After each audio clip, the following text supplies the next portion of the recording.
We'd like to welcome each and every individual to Voices of Integrity podcast. And for this is going to be an interesting one. It's for education, how to change education in the world, especially in the U.S. And there was a question before on the pre: always come early, always stay late. Always come early, always stay late. And so Elaine brought up a great topic about how do you go ahead and de-escalate situations. And so Katie was a teacher for 16 years. And so in education, there's a lot of anger, and there's more anger now than there's ever been.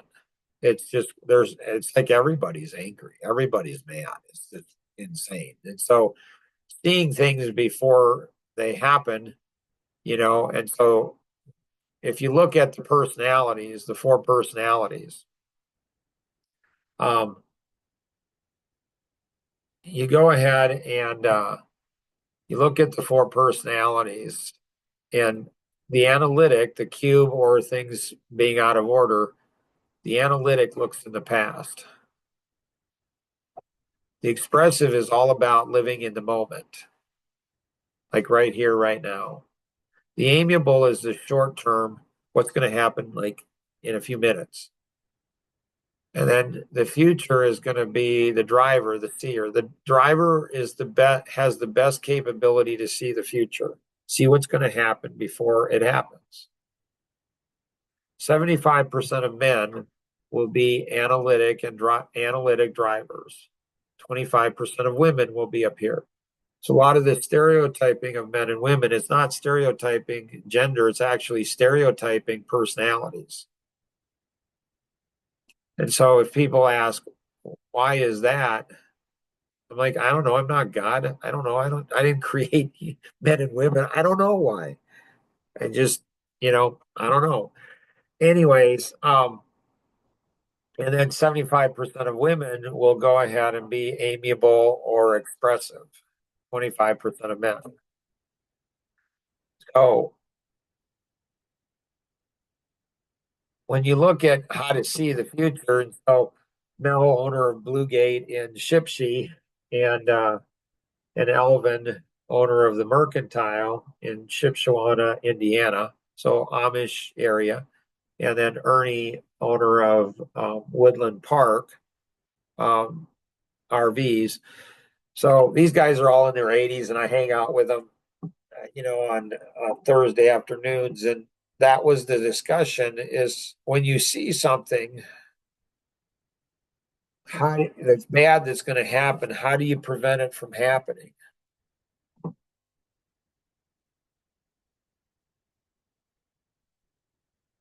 And so how does that connect into education? And so let's take a look and reverse engineer this bad boy.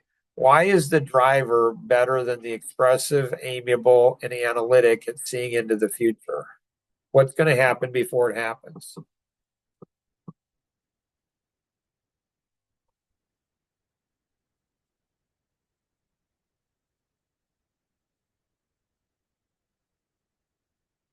Because they have to deal with the fixing it after the fact. Okay, so the driver is often the one that has to clean up the mess of other people, or feel they have to. So they either have to or feel they have to clean up the mess of other people. And so the driver, I'm tired of cleaning up people's messes. Why did these things happen? So that's one reason, but it happens before that in life, actually. It happens at the point of conception, I believe. So at the point of conception, a driver goes ahead and learns how, at the point of, they're created to see the future. Why? How do they see the future? Why are they, let's start off with the analytic. Why are they better at seeing the future than the analytic?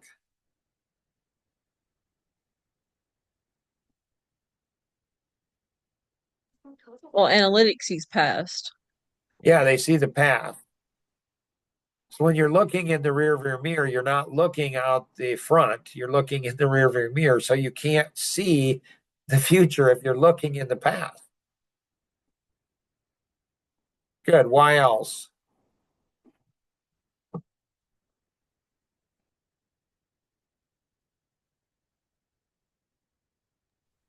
Um, they might they might let bitterness or anger or something like that cloud um the the Elaine other brings stuff. up a great point. And so, uh, like, I've been asking for over 30 years. People ask me, like, personalities, where do they come from? I think the geometric psychology is in the womb. So it's created. God, our creator wired us with the geo test. Like, why would you choose a specific shape over another one? That makes no sense. Like, why? Why would you prefer one over another? It's hardwired in you. That's why the geo is so powerful in the personality assessment. So it gets your core, the essence of who you are. That doesn't change. The pain quadrant is learned, maybe ish. So for years, people have said, my wife and kids have said, Dad, we really think you're an amiable. No, they haven't said that. But I've wondered because as a boy, when I look back, like I was competitive and, driven and stuff like that, but it was more as an amiable. Like when your mom at 9 years old says, Mark, you're going to make some woman the luckiest woman in the world because you're so sensitive to women. I mean, all I did was buy her some sour cream and onion potato chips. It's not that big of a deal. But Timothy, he should listen to this because the secret, Timothy, is not buying the gift, it's giving them to your mother. That's the secret, True that. right? Like you buy her flowers, it's great. That's great. You're buying her flowers. But if you give it to her, that will capture her heart. And if a teenage boy captures his mother's heart, it's better for mom and it's better for mom and it's better for son. It makes everybody's life goes a lot smoother. The deliverance is the key. Yeah, and that, mom has to go ahead and give him a little grace, like he's 15 years old. Like, what were you doing 15 years ago? You were probably a teenager. So you Got didn't one have, more year. and um, so in that, and so the analytic also has high ego. They have pride, a tremendous amount of pride, massive amounts of pride. And so they want to be right. And so what they do is they look into the past and they find out why they were right and everybody else was wrong. And so they don't learn from it. All analyticals, Mark? No, not all analyticals. Don't be stupid. I didn't say all. You added all. You're probably an analytic. You mean all the time, Mark? No, not all the time. I didn't say all the time. You inferred it, Mark. No, you're stupid. You're not listening well. This is what analytics do. It's just you irritate me. Don't irritate me. I can feel your energy. You're not even talking and you're irritating me. Don't irritate me. The driver, why are they more naturally gifted in not doing that? Maybe because their goals. Like if you have high goals, you have to learn to let go of your ego. You have to learn to take ownership of things. So there's multiple reasons why the driver can see stuff that other people can't, because the future is not necessarily a reflection of the past. What happened in the past is probably not, it may happen in the future, it may not. So why is the driver stronger in seeing the future than the amiable?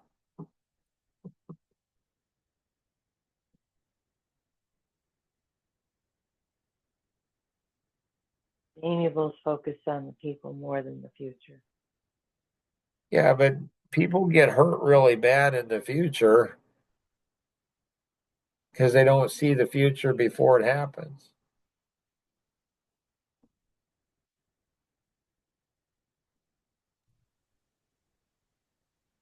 Amiable don't like conflict. Amiable don't like conflict. Why does that prevent them from seeing the future? They'll just avoid it. They'll just avoid it. They won't want to, they don't want to see conflict, so they black out. They black out. And so they don't want to see the future. This is how a mom who's been sexually abused by her dad will be blind when her daughter is being sexually abused by her husband. And the mom just thinks, well, all dads do it. She rationalizes things. So you think about how a mom is sexually abused, by her father, probably raped. How can she allow that to happen to her daughter? That makes no sense at all, but it does. I understand it. So she thinks because of pride, she's probably an amiable analytic. She's prideful and she thinks she turned out fine. You didn't, you stupid woman. Like, you didn't turn out fine. You did not turn out fine. You didn't. Well, my dad did it to me and I turned out fine. No, you're not fine. That's not fine. And so the amiable at all costs will avoid seeing anything they don't want to see in the future. So they become blind, and it's like, and it goes from one generation to the next, to the next, to the next, to the next, because they're not healed.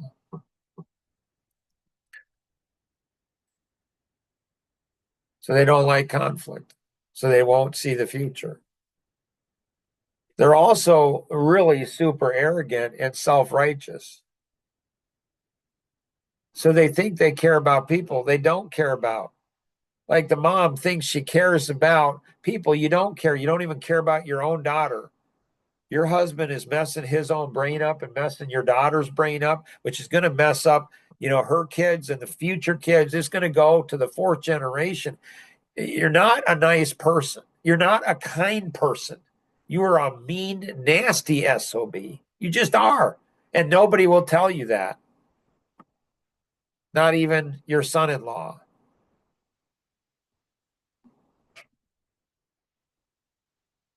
And so the amiable thinks they're nice. They're not. They're selfish and self-centered. If you tell the driver and the expressive you're selfish and self-centered, they'll probably shrug and say, yepper, I can see that. But the amiable and analytic, they can't see. They can't see. They're stuck in the present and the past. So why is the driver better at seeing the future than the expressive?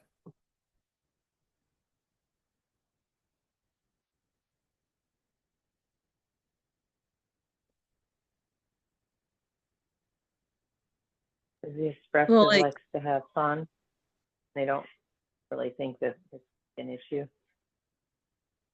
Good, really good. Absolutely nailed it. Elaine, you were going to share? I was just gonna say they're more in the present, not the future. Yeah. The future doesn't bring any joy. I mean, it's living in the moment for the moment. And so when you look at addictions, each of the four personalities are very susceptible to addiction. So we live in the Amish community. There's a lot of Amish in our area. And there's so many Amish young men that got into Roomspringer and got drinking. Why? Because they're susceptible to friends. And if their friends are drinking, they're going to do what their friends are doing. Why? Because they want to be part of friends. It's why the driver, like I wouldn't got offered drugs and I never tried them. Drinking, I never drank. So I have a natural ability to resist addictions that other people don't because I'm not really influenced by other people. Like you can be stupid. Just because you're stupid doesn't mean I should be stupid. But I realized at the age of 15, I had a very addictive personality.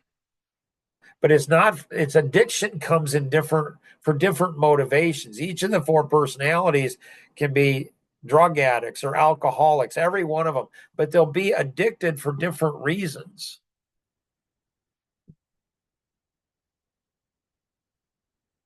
So the expressive is all about living in the moment.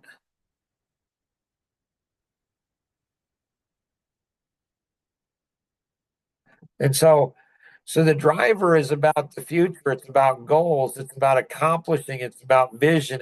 It's about all of these things. And so they can see more clearly, and it just hurts, breaks their heart. They seem like they're the least loving of all personalities, when in reality, they may be the most loving, but nobody knows it.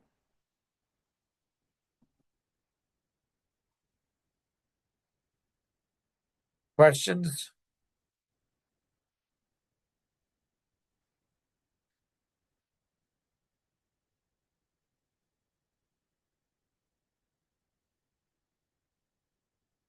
or thoughts?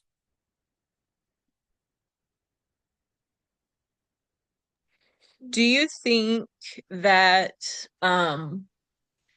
like for me, I know on my dad's side it was my grandfather and then it was my father. Um, and I know that from what little bit I know, that it could be hereditary um for the anger. Does it is there a chance it switches off male female, or does it carry down Yeah, every generation the same, or like how does that work? right. And so I'm not God. It's a great question. Not sure. Can it skip a generation? Yeah. Is it only personality? It's not. It's personal choices too, you know? And so when I was 15 years old, when I was 15 years old, so that's when I chose not to ever drink. So I've never had a drink of alcohol, never tasted cigarettes, haven't even had coffee. I mean, never even tasted it. So at 15, I went ahead and realized how addictive of a personality it was. And in part, it was the sexual area where I touched a girl inappropriately. And the feelings that went through my brain were insane. It was insane. I mean, I had never experienced anything like it in my life. And I mean, man, did it feel good. It was absolutely crazy. And the next day I felt terrible.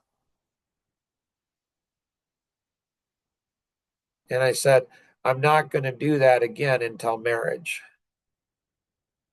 And I didn't.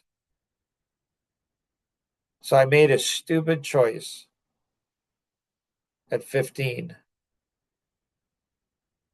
And it's like one time, like, and I'm like, yep, can't do that again. And so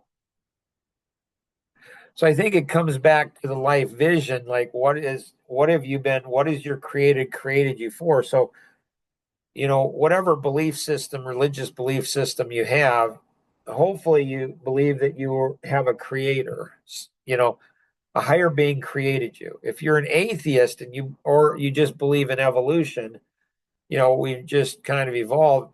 I think you have a significant disadvantage because when you realize if we realize we were created by something infinite to become something amazing, it changes everything about how we view things. And so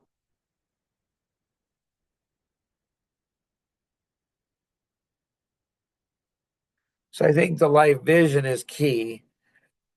Um,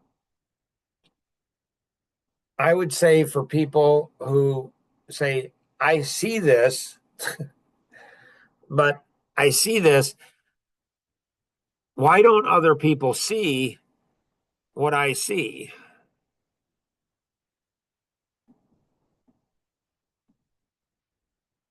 Like, why don't people respond? My first question would be, and has been for years, am I just like them? They won't listen. Does that mean I'm not listening? It might. So if you ask, like, why won't people listen? Maybe you're not a good listener. Maybe you don't listen. And maybe you've trained everybody around you to just not even challenge you. Even your best friends, maybe of 70 years, maybe you've trained them. I'm just not going to tell them the truth. I'm not going to tell them, you don't listen. Like you don't listen either. It's your idea is the best idea and it's the only idea. You don't listen to anybody else. So nobody's going to listen to you. They just won't.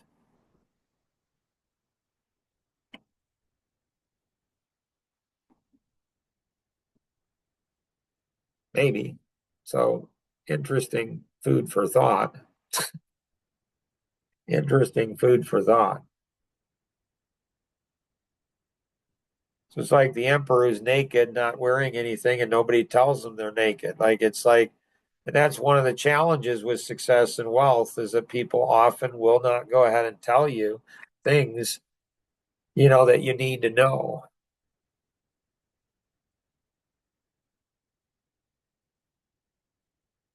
So when we look at, you know, healing and hurt, it's like we have all of these cuts that, like, I wonder if all anger resides where we're not really angry at somebody else. All anger, I wonder if all anger revolves, like, the core of all anger is we're angry at ourselves. We're angry at ourselves for allowing ourselves to be put into that situation. We take the anger out on others.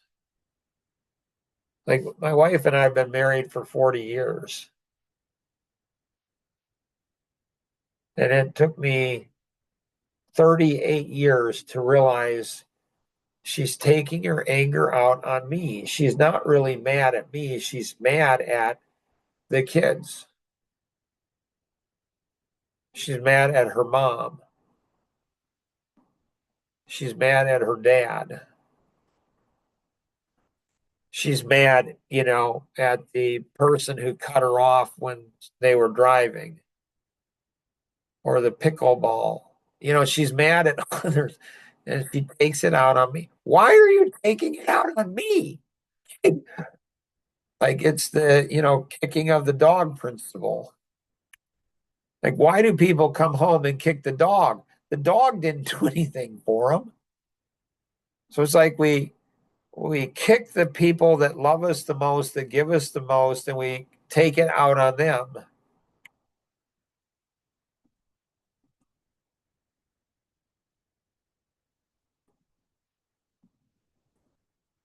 Unbelievable. So imagine, you know, like, is Kernitha going to go ahead and listen to this, this podcast?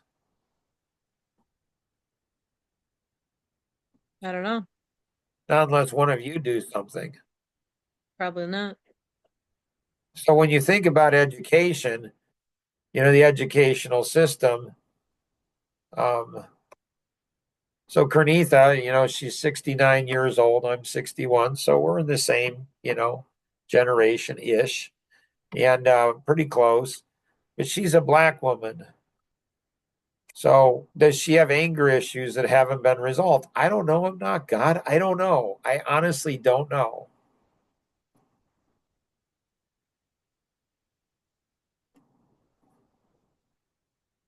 But is she taking her, anger issues out on me? like, I don't know. I just want to go ahead and help the kids. I want to help the teachers. I want to help the parents.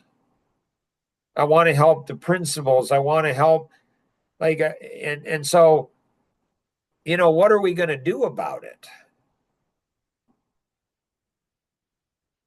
And so this has got to get in. This has got to get into the teachers. The teachers have got to realize this. We've got to get it to the parents.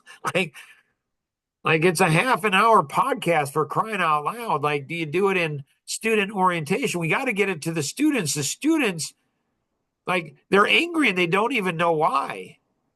And when I was a student, I could see that, I guess, too. But I see it now a lot more at 61. Oh my goodness. My gracious. And it's not just the public school system. I mean, our oldest son, he had so much anger, and we homeschooled him the whole way through. So it's not just the public school system it's the symptom. It's not the heart. The heart is at the home. It's the mom and the dad. It's the family structure or lack of thereof. It's the churches. It's pastors. Like, pastors should be listening to this too. They don't know this. My dad was a pastor. Brother's a pastor. A lot of uncles that are pastors. I know a lot of pastors. They don't know this. They're not preaching this. They're not teaching this in Sunday school. Like, they don't understand this either. It's like nobody understands it. Like, Mark, do you think you're the only one that understands? Seems like it. Like, in 30 minutes, this is what we're able to do. Like, my gracious. But can you get anybody to go ahead and watch it and listen to the podcast? Can you go ahead and get anyone to say, that's genius, that's amazing? Like, can we get it into our homes? Or does it all have to come from us as leaders? Like, well, I don't care who memorize this and go through it. It doesn't matter. Like, I don't care. Like, at 61, when you have 10 grandkids, you're concerned about the grandkids. You don't have to get any credit for their success or anything. You don't even care. You just care. I want my grandkids to not have to go through what my kids went through. I want my grandkids to not have to go through what my wife went through. Me, I think I've lived a pretty charmed life, honestly. And so, if you have any questions on this, connect with the individual who invited you to participate in today's session, or you can call toll-free 888-230-2300. Outside the U.S., 630-393-9909. And, pass this along to other people. I mean, it's just good stuff, right? I mean, it just is. Good stuff. And so it's like, whether you agree or disagree, that's not the point. The point is, let's talk about it. Let's have an honest conversation about it and say, what's really going on here? Like, none of us are God. Like, none of us are. None of us have the corner. Like, you have a perspective, I have a perspective. My perspective, I think, gets a lot better when you share your perspective and we share our mutual experiences and we come together and then we go ahead and do something. We take action and do something.